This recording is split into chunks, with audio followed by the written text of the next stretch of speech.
मैं डॉक्टर प्रेमा 14 साल से हिंदी पढ़ाई कर रही हूँ। आज मैं आपको हिंदी साहित्य का इतिहास के बारे में बताना चाहती हूँ। उसमें वीरगाथा काल, भक्ति काल के बारे में आपको आपके सामने प्रस्तुत करना चाहती हूँ।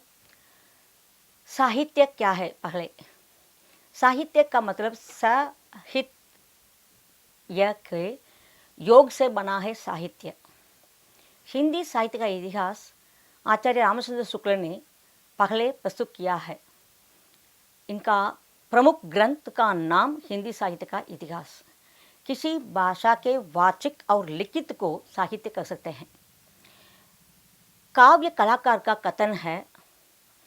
कलाकार के व्यक्तित्व को हम उसकी रचना से देख सकते हैं। वह समाज की गतिविधियों को अपनी रचना में प्रस्तुत करता है। समाज एक परिवर्तनशील है। इसी कारण से एक ही भाषा का साहित्य विभिन्न कालों में विभिन्न रूपों में रहता है।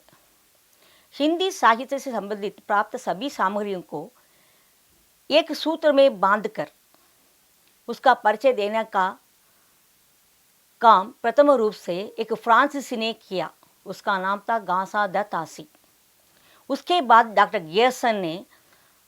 गेरसन तथा अन्य विद्वानों ने अपने ढंग से हिंदी साहित्य के इतिहास को प्रस्तुत किया।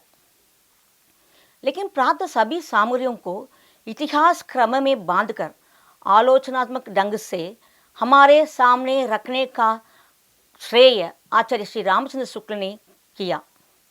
उनका प्रसिद्ध ग्रंथ का नाम था हिंदी साहित्य का इतिहास। अपने पढ़ाई की सुविधा के लिए वो साहित्य को 4 कालों में बांटा है। पहला काल वीरगाथा काल, उसका समय 1050 से 1375 तक। दूसरा काल भक्ति काल। भक्ति काल को स्वर्णयुग कहा जाता है। भक्ति काल का समय 1375 से 1700 तक। तीसरा काल रीति काल, श्रृंगार काल। दूसरा नाम रीति काल का दूसरा नाम श्रृंगार काल है, 1700 से 1900 तक। 14 काल का नाम गद्य काल।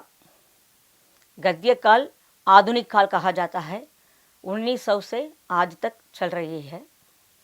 वीरगाथा, अभी हम वीरगाथा काल के बारे में देख सकते हैं। हिंदी साहित्य के प्रथम काल को वीरगाथा काल कहते हैं।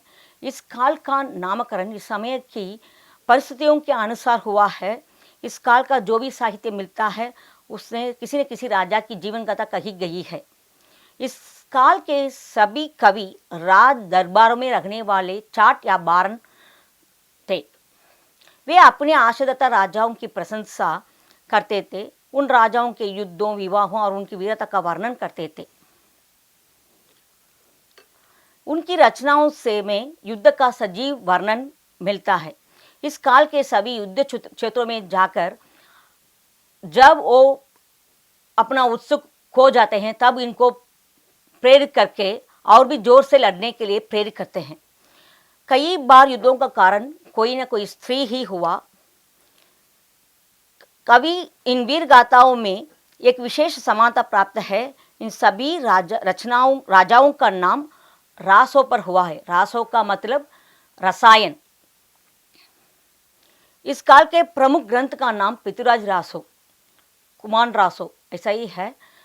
राजा पृथ्वीराज चौहान के बारे में चंद बरदाई ने अपनी रचनाओं में इनके बारे में लिखा था। आदिकाल के प्रमुख कवि रचनाएं विद्यापति, कीर्तिलता, कीर्ति पताका, विद्यापति पदावली मैथिली भाषा में लिखी थी। चंद बरदाई का पृथ्वीराज रासो, नरपति नाल्क बीसल देव रासो, दलपति विजय का कुमार रासो राजस्थानी हिंदी में वो लिखा था। जगनिक परमाल रासो, अमी खुसरो, किस्सा चाह दरवेश, कालिक बारी। अंदन इसके बाद आदिकाल की प्रवृत्तियां, आशादाताओं की प्रशंसा, युद्धों की सुंदर और सजीव चित्रण इसमें मिलता है। वीर रस के साथ साथ श्रृंगार रस का वर्णन भी इसमें मिलता है। ऐतिहासिक के संदर्भ में कल्पना की प्रस्तुरता ज़्यादा है। अप्रमाणित रचनाएं सामूहिक राष्ट्रीयता का अभाव, डिंगल पिंगल भाषा का प्रयोग किया है। निर्गुण भक्ति काल के दो भागों में बांटा है, निर्गुण भक्ति धारा, सगुण भक्ति धारा, निर्गुण भक्ति धारा। निर्गुण भक्ति धारा में ज्ञान मार्गी शाखा, प्रेम मार्गी शाखा। ज्ञान मार्गी शाखा में निर्गुण भक्ति काव्य में कबीरदास जी का स्थान सर्वोपरि है, मगर रैदास, नामदेव, बाबा फरीद भी कबीर के समक्ष हैं। निर्गुण भक्ति का मूल तत्व आध्यात्मिक शक्ति के अनादि, अनंत, अनाम, अजात ब्रह्म का नाम जप व साधना है। इसमें जाति, वर्ग, वर्ण का कोई भेद नहीं है। निर्गुण भक्ति धारा में गुरु को ब्रह्म से भी ऊंचा माना गया है, क्योंकि गुरु के बिना ज्ञान संभव नहीं होता। गुरु गोविंद दोऊ खड़े, काके लागो पाई, बलिहारी गुरु आपने गोविंद दियो बताई। अगर हमारे सामने गोविंद गुरु दोनों खड़े होते हैं, किसके पास आप समर्पण, अपने आप को समर्पण करते हैं? वो ऐसा पूछ रहे हैं, मैं गुरु के सामने मैं अपने आप को समर्पण करते हैं, क्योंकि गुरु के द्वारा ही मैं आप प्रभु को, गोविंद को पहुंच सकते हैं। इसलिए गुरु को महत्व देते हैं। निर्गुण भक्ति धारा में और एक शाखा है प्रेमाश्रय शाखा, प्रेम मार्गी शाखा। उसमें मलिक मोहम्मद जायसी प्रमुख हैं। निर्गुण भक्ति काव्य की दूसरी धारा, जिसे प्रेमाश्रय शाखा कहा जाता है, मुस्लिम सूफी कवियों के द्वारा निर्मित है। सूफी का मतलब सफ़ेद ऊनी कपड़ा। इसमें प्रेम मुख्य तत्व है। इसमें लौकिक प्रेम कथाओं को आधार बनाकर अलौकिक प्रेम की व्यंजना की गई है। जायसी सूफी कवियों में सर्वाधिक प्रसिद्ध है। उनकी 3 पुस्तकें हैं, पद्मावत, अक्रावत और आखिरी कलाम। इन काव्यों में प्रेम कथा का चित्रण मिलता है।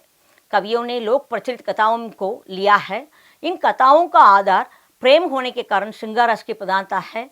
संयोग वियोग दोनों का पक्ष यहाँ देखे जा सकते हैं।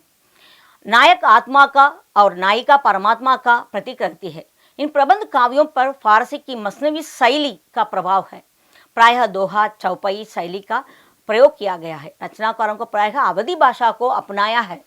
इसमें अवधी भाषा में ही वो अपनी रचनाएं लिखते थे। सगुण भक्ति धारा में राम भक्ति शाखा, कृष्ण भक्ति शाखा। राम भक्ति शाखा में तुलसीदास प्रमुख हैं। इस युग के कवियों ने भगवान राम की आराधना की है, भगवान राम के शक्तिशाली और सौंदर्य का चित्रण की है, गुरु महिमा का गान गाई है, भारतीय संस्कृत की विशेषताओं का वर्णन की है, अवधी और ब्रज भाषा का प्रयोग किया है, छंद, दोहा, चौपाई और सोटा का प्रयोग किया है। तुलसीदास राम कथा को अवधी रूप से प्रसारित कर दिया है। तुलसीदास के कुल 13 ग्रंथ मिलते हैं। दोहावली, कवितावली, गीतावली, कृष्ण गीतावली, विनय हनुमान पत्रिका, रामलला लहच्छु, वैराग्य संदीपनी, बरवई रामायण, पार्वती मंगल, जानकी मंगल, बाहुक, रामाज्ञा प्रश्न, रामचरितमानस। सगुण भक्ति धारा में और एक शाखा है कृष्णभक्ति शाखा। कृष्णभक्ति शाखा में राधा कृष्ण की लीलाओं का वर्णन किया है। रीति तत्व का समावेशन मिलता है। प्रेमयी भक्ति का भाव मिलता है। जीवन के प्रति आवश्यक राग, रंग, प्रकृति चित्रण मिलता है। अलंकार और छंद का प्रयोग किया है। ब्रज भाषा का प्रयोग करता है। कृष्ण काव्य धारा के प्रमुख कवियों में सूरदास, मीरा, नंददास, रसकान जैसे महान कवि थे। सबको बहुत बहुत धन्यवाद।